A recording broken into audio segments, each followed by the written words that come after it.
Hello friends, आज की बड़ी इंटरेस्टिंग वीडियो होने वाली है और जो कि ऐसा टॉपिक मैं बताने वाला हूं आज जो बहुत लोगों को प्रॉब्लम इसमें रहती है।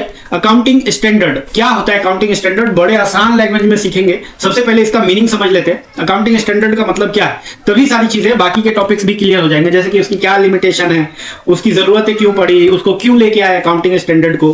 तो ये चीजें जब क्लियर होंगी, जब आपको अकाउंटिंग स्टैंडर्ड समझ में आ जाए क्या होता है अकाउंटिंग स्टैंडर्ड। मैं आपको बताऊं कि मान लीजिए आप एक रेस्टोरेंट में गए। ओके, रेस्टोरेंट में जाने के बाद आपने ऑर्डर किया है फ्रेंच फ्राइज और फ्रेंच फ्राइज के बदले वेटर आपको लेके ला के देता है चिप्स। आपका रिएक्शन क्या होगा? अरे बाबा! आपका रिएक्शन ये होगा। क्यों? क्योंकि आप फ्रेंच फ्राइज मांग रहे हैं और वो क्या ला के दे रहा है? चिप्स। और वेटर क्या कह रहा है आपको कि हमारे यहां फ्रेंच फ्राइज का मतलब चिप्स होता है। जी हां, और मैं आपको बता दूं ऐसा एक कंट्री में होता है जहां पे फ्रेंच फ्राइज का मतलब चिप्स होता है। इस कंट्री का नाम है लंदन। और लंदन ही क्यों, आप यूके के किसी भी स्टेट में चले जाओ, वहां पे एक्चुअल है, या आप सर्च करके देख लेना गूगल पे। वहां पे अगर आप बोलोगे कि फ्रेंच फ्राइज लाके दो, तो वहां पे वो आपको चिप्स ही लाके देगा। अरे बाबा! या मान लीजिए आप किसी दूसरे रेस्टोरेंट पे जाते हैं और मांगते हैं आप बर्गर, और बर्गर की जगह वो आपको क्या लाके देता है? वो लाके देता है आपको चाउमीन। फिर क्या होगा? सब उल्टा पुल्टा हो जाएगा ना। देख रहे हो, ये होता है क्यों? क्योंकि यहां पे कोई स्टैंडर्ड सेट नहीं है। किसी का कुछ मतलब है, किसी का कुछ मतलब हो रहा है, किसी का कुछ कह रहे हैं, किसी को कुछ कह रहे हैं। अब आपको समझ में आ रही होगी कि क्या जरूरत है स्टैंडर्ड के होने की। आइए मैं आपको मान लीजिए कि आप नॉर्थ इंडियन है, ठीक है, और नॉर्थ इंडियन होने के बाद आप किसी साउथ इंडियन स्टेट में जाते हैं। तो साउथ इंडियन स्टेट में जाओगे ना, तो आपको वहां का खाना अच्छा नहीं लगेगा। ऐसा नहीं है कि वो खाना अच्छा नहीं होता, लेकिन आपका टेस्ट अलग है और साउथ इंडियन का टेस्ट अलग है। तो आपको मिलेगा इडली, बड़ा, उत्तपम, पता नहीं क्या क्या, सांभर, जो कि आपको पसंद ही नहीं आएगा। ऐसी स्थिति में क्या करोगे आप? ऐसी स्थिति में मैं आपको सजेस्ट कर देता हूं कि आप KFC ढूंढ लेना या फिर मैकडी ढूंढ लेना। ये ऐसे रेस्टोरेंट्स ढूंढ लेना और इनमें आराम से खा लेना। इनका टेस्ट वैसा ही मिलेगा जैसा कि नॉर्थ इंडिया में मिला था। ऐसा क्यों हो रहा है? ऐसा क्यों हो रहा है? इनका टेस्ट क्यों नहीं चेंज हो रहा है स्टेट चेंज होने के साथ साथ? जबकि खाने का टेस्ट चेंज हो जा रहा है, खाने का फ्लेवर चेंज हो रहा है, खाने का टाइप चेंज हो जा रहा है। लेकिन ये लोग KFC हो गया, मैकडी हो गया, डोमिनोज हो गया, जितने बड़े ब्रांड है, ये अपना टेस्ट एक जैसा रखते हैं। इवन इंडिया में नहीं, इंडिया के बाहर भी चले जाओ और इनको बोलो कि आपको बर्गर खाना है, तो सेम बर्गर आपको ला के देंगे। कोई चेंज नहीं मिलेगा, टेस्ट बिल्कुल एज इट इज सेम मिलेगा। इसके पीछे क्या रीजन है पता है? इनकी एक स्टैंडर्ड रेसिपी है। क्या बोला तूने? स्टैंडर्ड रेसिपी बना रखी है। स्टैंडर्ड रेसिपी का मतलब एक तरह की रेसिपी है कि उसको बर्गर जो है वो इसी तरीके से बनाना है। तो कहीं भी उसी तरीके से बनाएगा, उसी तरह के मसालों का इस्तेमाल करके बनाएगा, तो एक ही जैसा बनेगा, अलग थोड़ी बनेगा। सर, क्या तो बात है सर, क्या देख रहे हो स्टैंडर्ड की वजह से क्या फायदा हो रहा है? स्टैंडर्ड की वजह से ये फायदा हो रहा है कि हर जगह एक जैसा मिलेगा, एक जैसी चीज हो जाएगी। अब मान लो कि बर्गर ही है, लेकिन बर्गर अगर KFC का नहीं लेते हो आप, अगर आप किसी रेडी वाले का लेते हो और आप अगर दिल्ली में खा रहे हो तो उसका टेस्ट अलग मिलेगा। आप अगर किसी और स्टेट, मान लो बिहार में खा रहे हो, उसका टेस्ट अलग मिलेगा। आप अगर साउथ इंडिया स्टेट महाराष्ट्र में खा रहे हो, उसका टेस्ट अलग मिलेगा। क्यों ऐसा? जबकि KFC कहीं भी खा लो एक जैसा टेस्ट मिल रहा है, लेकिन इन रेडी वालों का टेस्ट अलग अलग है, या दुकान वालों का टेस्ट, जिनका कोई ब्रांड नहीं है, उनका टेस्ट अलग अलग है। क्या बोला तूने? ऐसा इस वजह से होता है क्योंकि इन लोगों का कोई स्टैंडर्ड प्रोसेस नहीं है, रेसिपी नहीं है, या सब अपने हिसाब से बनाते हैं, तो जिसका जैसा बन जाए वैसा चलता है। लेकिन KFC और मैकडी या डोमिनोज हो गया, इन सब लोगों का स्टैंडर्ड रेसिपी है, एक रेसिपी है जिनको इन्होंने क्लियर कर दिया कि यही रेसिपी फॉलो करनी है अगर आपको बर्गर बनाना है, तो अगर आपको पिज्जा बनाना है, तो इसलिए इनके टेस्ट में कोई फर्क नहीं आता। चाहे आप इनका कहीं किसी स्टेट, दुनिया के किसी कोने में भी इनकी चीजें खा के देख लो, सबकी एक जैसी चीजें मिलेंगी। अब आपको समझ में आ रहा होगा कि स्टैंडर्ड का होना कितना इंपॉर्टेंट है। क्या बात है सर, क्या बात है सर, क्या बात। जब स्टैंडर्ड इन चीजों में होना बहुत जरूरी है, तो आप सोचो हम इतनी बड़ी अकाउंटिंग करते हैं, उसमें स्टैंडर्ड नहीं चाहिए। अगर मान लो स्टैंडर्ड नहीं होता तो क्या होता? मैं एक बिजनेसमैन हूं, ठीक है, तो मैं अपने हिसाब से अकाउंटिंग बनाता, मैं अपने हिसाब से बुक ऑफ अकाउंटिंग बनाता, मैं कुछ भी अपने हिसाब से बनाता। कोई मेरा पड़ोसी है, वो अपने हिसाब से बनाता, कोई तीसरा। और इंडिया के अंदर एक दो बिजनेसमैन नहीं है, करोड़ों बिजनेसमैन है। तो क्या दिक्कतें आएंगी? देखो सबसे बड़ी दिक्कत ना गवर्नमेंट को आने वाली है।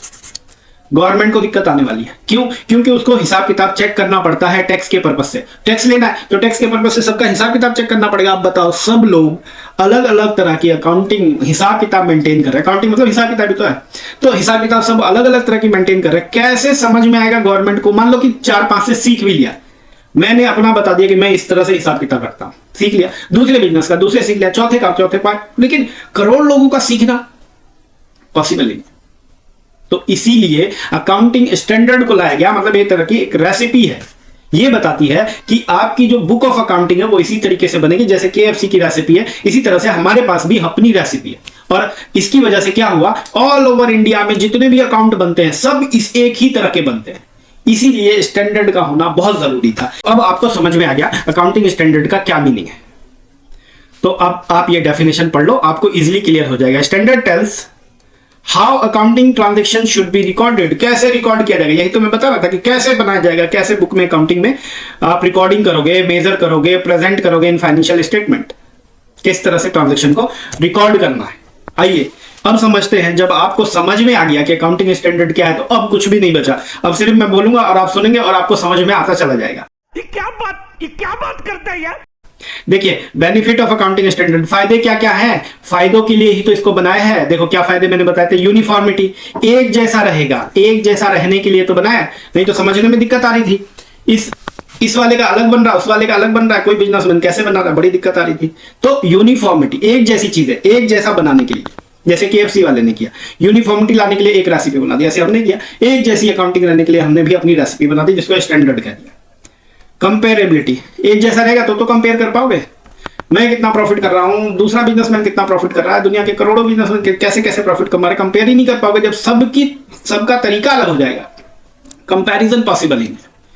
तो इनके बीच में आपस में कंपेयर करने के लिए जरूरी है। देखो आपको समझ में आता जाएगा। प्रिवेंशन ऑफ मैनिपुलेशन, मैनिपुलेशन मतलब कि छेड़छाड़ से रोक। जैसे मैंने अपना प्रॉफिट कम दिखा दिया, कब मैं ऐसा कर पाऊंगा, जब मैं अपने हिसाब से बनाऊंगा। जब मैं बनाऊंगा ही सरकार के हिसाब से, कैसे मैनिपुलेशन कर पाऊंगा। हालांकि अभी भी फिर भी मैनिपुलेशन होती है, बहुत सारी मैनिपुलेशन होती है, लेकिन जहां पे बोला जाता है कि जब भी रूल बनता है तो उसका कोई ना कोई मैनिपुलेशन, कोई ना कोई लूप होल रहता है। तो वो लूप होल का इस्तेमाल करके बिजनेसमैन प्रॉफिट को कम दिखा के टैक्स बचा लेते हैं।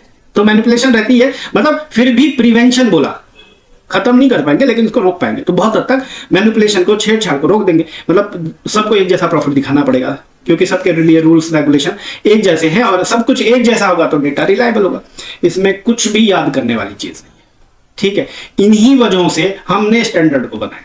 तो यही हो गया उसका फायदा, ठीक है। आइए, इसका नेचर कुछ नहीं है, कुछ नहीं। अब सिर्फ आपको समझ में आता चला जाएगा क्योंकि जो मेन चीज था, मेन जो मसाला था, वो मैं आपको सबसे पहले पेज पे पढ़ा चुका हूं। क्या बात है सर, क्या बात है सर, क्या बात, ये बात है। मैंडेटरी इन नेचर, गवर्नमेंट ने इसको मैंडेटरी कर दिया, सबको मानना पड़ेगा, ऐसा कोई नहीं है कि मानेगा नहीं, ठीक है।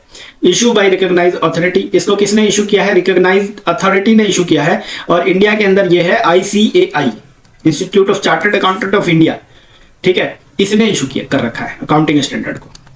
किसी को तो बॉडी बनानी पड़ेगी, तो ये सबसे बड़ा इंस्टीट्यूट है तो इसको बॉडी बना दी, institute of chartered accountant of India. यही इशू करता है, यही बताता है ना भाई। रेसिपी कौन बताएगा, रेसिपी तो वही बताएगा जो उसमें मास्टर। तो मास्टर कौन है, मास्टर ढूंढा गया तो पता चला कि ये वाले इंस्टीट्यूट वाले मास्टर है अकाउंटिंग में, तो इन्हीं को पूछो कि रेसिपी कैसे बनेगी, तो यही लोग रेसिपी देते हैं, मतलब अकाउंटिंग स्टैंडर्ड देते हैं। यूनिफॉर्मिटी में एप्लीकेशन सब में एक जैसा लगेगा, ठीक है। किसी में कोई मतलब पक्षपात नहीं करेंगे भाई। Based on accounting principle, accounting principle के बेस पे होगा, मतलब इनको बता दिया कि इसके बेस पे ही बनाना है तो ये उसी के बेस पे बनाते हैं। डिस्क्लोजर ओरिएंटेड, डिस्क्लोजर ओरिएंटेड होना चाहिए, कुछ भी नहीं है। अब चैप्टर आपका खत्म हो गया था फर्स्ट पेज पे ही, बस मैं तो अब इसको बांट के पढ़ा रहा हूं। अकाउंटिंग स्टैंडर्ड की लिमिटेशन, क्या रिक्वायरमेंटें हैं, मैंने बताया। मैनिपुलेशन का रिस्क अभी भी रहता है, देखो कम हुआ है। अकाउंटिंग स्टैंडर्ड के आने की वजह से मैनिपुलेशन का रिस्क बहुत कम हो गया है, लेकिन आप बोलोगे पूरी तरह से खत्म हो गया तो नहीं मान सकते, क्योंकि बड़े बड़े दिमागदार बैठे हुए हैं, वो सब पूरे दिन दिमाग लगाते रहते हैं, कैसे प्रॉफिट को कम करें, कैसे खर्चों को बढ़ाए, कैसे झूठे खर्चे दिखाए, 75 चीजें। तो अभी भी मैनिपुलेशन का रिस्क रहता ही है। दूसरा, मैनेजमेंट जजमेंट, डिपेंड करता है ये मैनेजमेंट के जजमेंट के ऊपर, ठीक है। जैसे मान लो कि कोई मशीन खरीदी आपने, उस मशीन की लाइफ कितनी होगी ये डिपेंड करता है मैनेजमेंट के जजमेंट के ऊपर। तो उसके ऊपर जो खर्चा बुक करेंगे वो अभी भी मैनेजमेंट के ऊपर डिपेंड करता है। तो थोड़ी बहुत चीजें अभी भी इसकी लिमिटेशन है, पूरी तरीके से तो हम इसको परफेक्ट नहीं बना पाए accounting standard. Lack of flexibility, flexibility नहीं है, क्योंकि एक रेसिपी दे दी उसी को फॉलो करना है, तो फ्लेक्सिबिलिटी उसी को तो खत्म करने के लिए हमने बनाया था, तो अब कहां से फ्लेक्सिबिलिटी आ जाएगी? खत्म हो गया आपका अकाउंटिंग स्टैंडर्ड। बस अगला आ गया IFRS। IFRS का मतलब है इंटरनेशनल फाइनेंशियल रिपोर्टिंग स्टैंडर्ड। क्या हो गया ये? अभी तो अकाउंटिंग स्टैंडर्ड पढ़ के आए, अभी ये इंटरनेशनल फाइनेंशियल रिपोर्टिंग स्टैंडर्ड आ गया। ये अलग अलग स्टैंडर्ड क्यों? डबल स्टैंडर्ड तो नहीं है? नहीं। देखो इंडियंस का क्या है, हम इंडियंस हैं, ठीक है। इंडियंस का बिजनेस जो है वो विदेशों में, हम लोग विदेशियों से भी बिजनेस करते हैं, बाहर अमेरिका में, लंदन में, चाइना में। चाइना का तो हम खरीदते ही हैं, मतलब बिजनेस तो फिर भी कहेंगे कि बिजनेस तो है ही, अभी भी हम वहां से इंपोर्ट करते हैं, हम अपना सामान एक्सपोर्ट करते हैं, तो यहां से लेन देन हो रहा है, ठीक है। इंडिया से और विदेशियों से लेन देन हो रहा है सामान का। अब देखो यहां पे फिर से दिक्कत आ गई कि जब लेन देन हो रहा है तो विदेशियों को समझ में नहीं आ रही हमारी अकाउंटिंग, क्योंकि हमारी रेसिपी है, उनकी थोड़ी है, उनको समझाना पड़ेगा। कितनी बार समझेंगे वो लोग, ठीक है। कोई चाइना से है, कोई नेपाल से है, नेपाल को छोड़ देते हैं, कोई ऑस्ट्रेलिया से है, कोई अमेरिका से है, कोई सऊदी अरबिया से है। कब तक समझेंगे वो लोग किसी एक कंट्री का? एक कंट्री से थोड़ी डील करना है, समझो उनकी प्रॉब्लम, उनको भी सभी कंट्री से डील करना, सभी कंट्री की अकाउंटिंग थोड़ी बैठ के समझेंगे।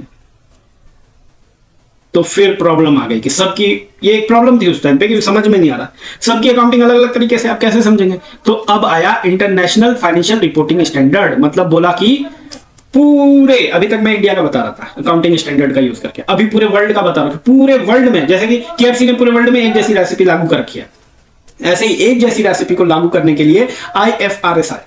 IFRS मतलब international financial reporting standard, international वाला स्टैंडर्ड आ गया। बोला कि जो भी कंट्री, जो भी कंपनी, जो भी बिजनेस, हर बिजनेस तो नहीं डील करता विदेशियों से, कुछ ही बिजनेस डील करते हैं जो इंपोर्ट एक्सपोर्ट में होते हैं। तो बोला जो भी बिजनेसमैन डील करेगा विदेशी कंपनी से, उनको IFRS फॉलो करना है, मतलब विदेशों की रेसिपी, क्योंकि सबके अकाउंटिंग उसी तरीके से बने, विदेशी कंपनी भी उसी तरीके से बना रही है IFRS का यूज करके, तो हम भी कैसे बनाएंगे? IFRS का यूज करेंगे। उनके लिए अकाउंटिंग स्टैंडर्ड नहीं है, उनके लिए क्या है? International financial reporting standard. और इसको देता कौन है? इसके लिए भी एक बोर्ड, एक ऑथराइज्ड पर्सन इशू कर दिया। इसको इशू करता है इंटरनेशनल अकाउंटिंग स्टैंडर्ड बोर्ड, ये इशू करती है, ठीक है। IFRS का फुल फॉर्म मैंने बता ही दिया, international accounting standard for consistency and, international financial reporting standard है। दूसरा है ग्लोबल फाइनेंशियल स्टेटमेंट कंपैरेबिलिटी। कंपैरेबिलिटी के लिए तो बनाया था, तो उसमें क्या समझा रहे हैं? मीनिंग ही समझा रहे हैं इसका, ठीक है। तो इसको इशू कौन करता है? IASB इशूइंग बॉडी है इसकी, international accounting standard board. IFRS consistency के लिए लाया गया था, ताकि सबकी अकाउंटिंग एक जैसी बन सके और कंपेरेबल हो सके, सब वो हम आपस में कंपैरिजन पॉसिबल हो सके। तो अब आपको समझ में आ गया होगा कि डिफरेंस क्या है अकाउंटिंग स्टैंडर्ड और इंटरनेशनल अकाउंटिंग स्टैंडर्ड में, IFRS में। तो कोई अलग चीज नहीं है, बहुत बड़ी अलग चीज नहीं है। अकाउंटिंग स्टैंडर्ड ला दिया कि भाई इंडिया में अगर आप अकाउंटिंग बनाओगे तो आपको अकाउंटिंग स्टैंडर्ड वाली रेसिपी फॉलो करनी है। अगर आप विदेशों में भी आपका बिजनेस है, विदेशों में भी व्यापार करते हो, तो फिर आपको IFRS फॉलो करना पड़ेगा। बस इतना सा ही, और कुछ भी नहीं है। पर्पस वगैरह सब मैंने समझा दिया आपको इसके मीनिंग में ही। आ जाओ पढ़ लो इसको। ग्लोबल यूनिफॉर्मिटी, इसीलिए तो लाया था कि यूनिफॉर्मिटी मतलब एक जैसी, समानता रहेगी, सबका अकाउंटिंग एक जैसा बनेगा। इंटरनेशनल कंपैरेबिलिटी, सब इंटरनेशनली कंपेयर कर सकोगे, सबका बिजनेस क्या होगा? कंपेरेबल होगा, सब आपस में अपने अकाउंट को, अपने प्रॉफिट को मैच कर सकते हैं, मतलब फिर दिक्कत नहीं होगी। प्रॉफिट मैच करना हो, मतलब कोई भी अकाउंट चेक करना हो, सबका कंपेरेबल हो गया, सबको समझना आसान हो जाएगा। दूसरा ट्रांसपेरेंसी एंड क्रेडिबिलिटी। क्रेडिबिलिटी कहते हैं रिलायबिलिटी को। एक तो ट्रांसपेरेंसी हो जाएगी और उस पर भरोसा हो जाएगा। दूसरा क्या है? ये फॉरेन इन्वेस्टमेंट के लिए यूजफुल हो जाएगा। तो facilitates international business investment flow. ये सारी चीजें तो मैंने आपको फर्स्ट पेज पे ही पढ़ा दी, बस इसको हेडिंग्स में लिख दिया गया है। तो थैंक यू सो मच। आज की वीडियो को यहीं पे क्लोज करते हैं। आई होप कि आपको ये चैप्टर अच्छे से समझ में आ गया होगा।